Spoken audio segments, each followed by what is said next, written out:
I am a 22 years old female, have an older sister, 25 years old. My sister is very sensitive about everything. When we were young, if I made the smallest comment like, I prefer pink over blue, it would make her cry because she thought I was aiming at her by saying it. My parents would always ask me to apologize to her since she's sensitive and I'm emotionally stronger than her. My parents never controlled my sister's diet growing up, letting her have what she wants since they found it too difficult to control her. I was skinny as a stick when I was a kid. So even though my family has a long history of thyroid disease, my parents didn't think there was an issue with me. However, my sister has been overweight the majority of her life, so my parents thought she'd be the one with the thyroid issues. They took us to an endocrinologist when I was 10. I got a diagnosis for Hashimoto's thyroiditis while my sister didn't, and instead got told to exercise and watch her diet. I got hypothyroidism due to Hashimoto's, and have been on medication ever since. My sister and I moved back in with our parents due to what's happening these days. I leave my medication in a cabinet near the kitchen since I know I won't take it unless I have to actually get out of bed to do so. Apparently, I left a box before I moved out of my parents' house when I was a teen, and one of her friends saw it while they were over and asked if it was hers. My sister told them that it was, and that's why she was overweight. The box has Euthyrox written on it in big bold letters with a little picture of a thyroid gland next to it. So, yeah, pretty obvious it was meant for a thyroid condition. She's held up this farce for almost 4 years. I only figured it out when I saw her take a box of it out of my bag one day. I confront her on it, and she starts crying and telling me that she just didn't want anyone to mean to her because she's fat. She also says that it's not fair that the one with the normal weight gets the thyroid disease. I tell her to knock it off, and that she can't lie to get sympathy from people. My parents talk to me later, and they say that I was too harsh calling her a liar and she probably needs a therapist or something, and the classic, I should apologize since I'm more mature. They even tell me that they were hoping that she was the one with the thyroid issues as a child, so that they could justify her weight gain. I ask them, so you wanted your daughter to be sick instead of admitting that it's your fault because you bought her McDonald's whenever she wanted it, and never made her exercise? Now they're mad at me too. Now both of my kids, 16-year-old son and 9-year-old daughter, and my ex are extremely mad at me because I won't give up my appointed time with them. My son won't even talk to me and my daughter is crying all the time. Me and my ex divorced shortly after my daughter was born. I blame him for it and he blames me. I won't go into detail here. We ended up with a 50/50 custody agreement, switching every other week. While this was 8 years ago, we're still not on good terms. We rarely ever talk to each other outside of the kids, and I'm perfectly fine with that.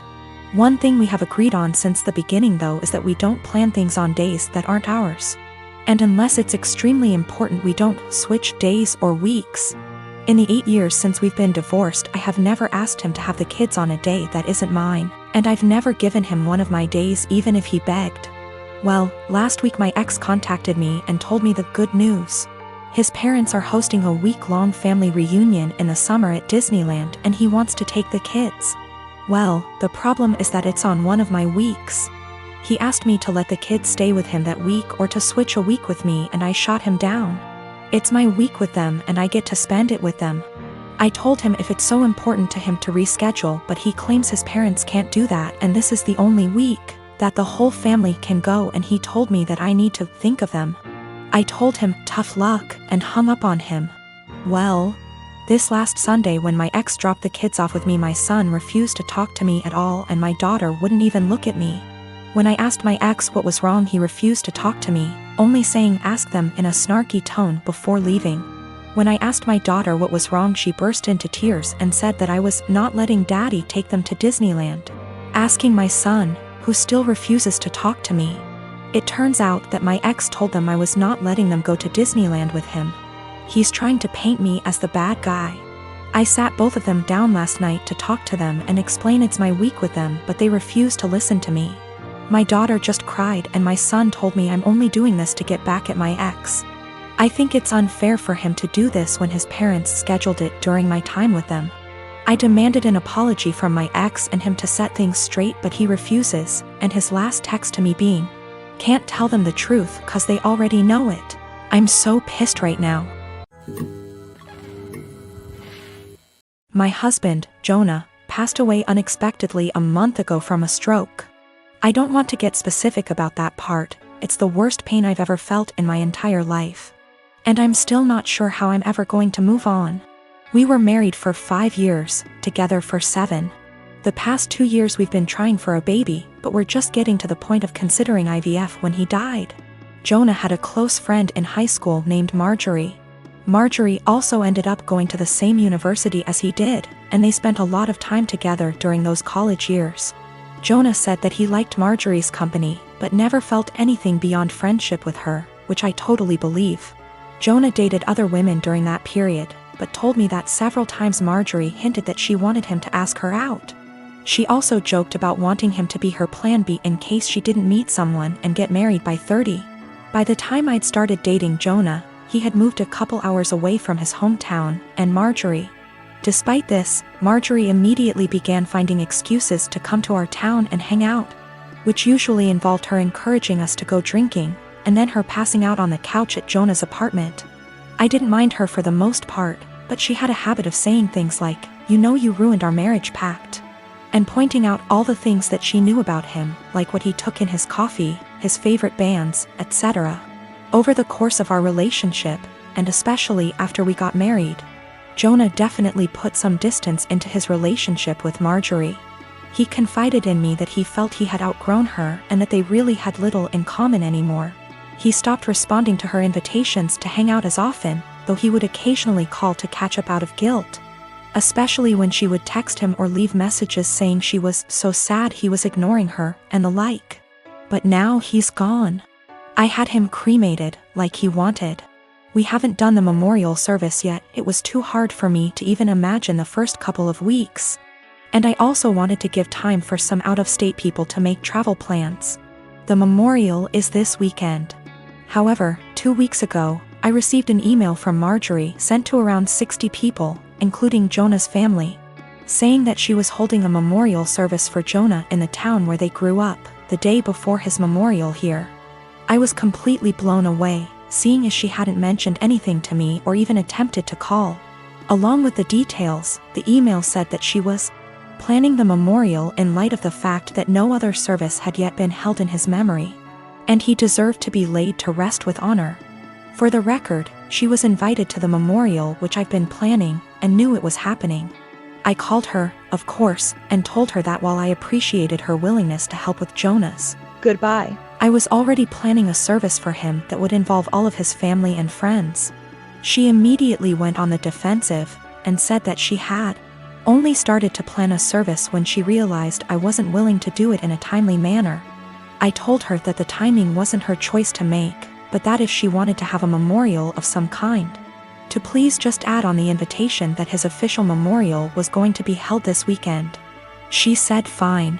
I sent a message to all of Jonah's invited friends and family to make sure that they knew the real service, with both of our families was going to be here, and then just washed my hands of the whole thing. This week I received a message on Facebook from Jonah's cousin, saying that Marjorie, who has apparently blocked me on Facebook, created an event for Jonah's official memorial service, her memorial, and invited everyone she possibly could. I've been getting blown up with emails asking which day the memorial is, and where.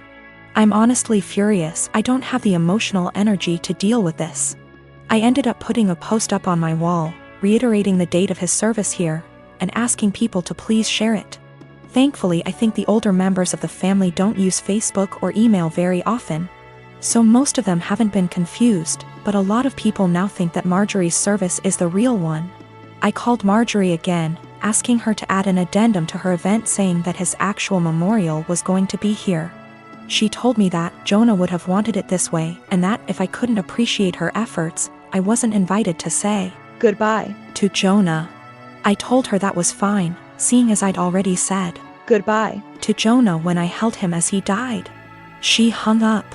Apparently she's now spreading information to her mutual friends with Jonah, saying that he was planning on leaving me because I wasn't able to conceive. She also said that we had approached her to carry a baby for us, all absolute lies. His cousin sent me a screenshot of a text where she said that Jonah always thought we would have the cutest baby together, and that angry widow doesn't understand how much he wants children. I'm at a loss as to what to do. I don't care what she says about me, but she's now tarnishing my husband's memory, especially saying that he wanted to divorce. Jonah would never have left me, and anyone that knows him at all knows that we were committed to each other above all else. I need to figure out how to tell this woman to off without encouraging her to spread more lies. And I also want to just forget the whole thing and crawl in bed and never get up again. I have been with my fiancé for 2 years. We are both 37 years old. We're getting married soon. I've only met her family a couple of times. My daughter, Judy, 16 years old, has never met them till very recently, where they hosted dinner to celebrate 4th of July, and that's when they met her for the first time. Judy has a visible burn scar on her forehead. It was due to an accident she was in when she was 9. She used to be incredibly insecure about it, to the point where I was forced to homeschool her, and it was hard trying to deal with and navigate through this rough time. Now she's doing a lot better, though some comments can really cause her to become stressed out and anxious. My fiancé knows all that and respects it. Before we went to her parents' house, I asked her to tell them about Judy and her struggle, and get to try and not say anything negative about it or possibly mention it. She said she would guarantee no one will say anything. We got to the event and they talked to Judy, and she slowly warmed up to them. Everything was going well till I was dinner time. My FMIL looked at Judy while she was eating and pointed at her scar, basically asking questions about it, which made Judy lose her appetite and start to get uncomfortable. I kept sending my fiancé and her mom signs to knock it off, but to no avail.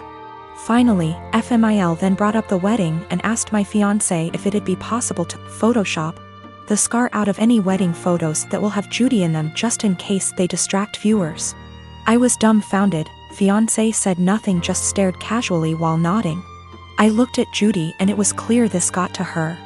I leaned closer and asked if she was feeling uncomfortable and that we could leave if the answer was yes.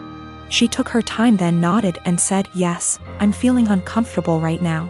I got up and told her to get ready cause we were leaving. My fiancé, her mom and the family started insisting we finish dinner and stay, but I refused. I took Judy and got in the car and left before even talking to my fiancé. Obviously, she was pissed. She called and was angry, talking about how I disrespected her parents by taking Judy and leaving in the middle of dinner and not even saying goodbye. I told her that Judy was feeling uncomfortable with Mills' comments and questions. She said Judy overreacted and is in need to go back to therapy if a simply mention of her scar caused her to react that way. I got tired of arguing and asked her to give us some time, but she went on me and said that I have no respect for her and her family, and that what I did was irrational, and now she won't speak to me till I clear things up with her family, after ruining their celebratory dinner.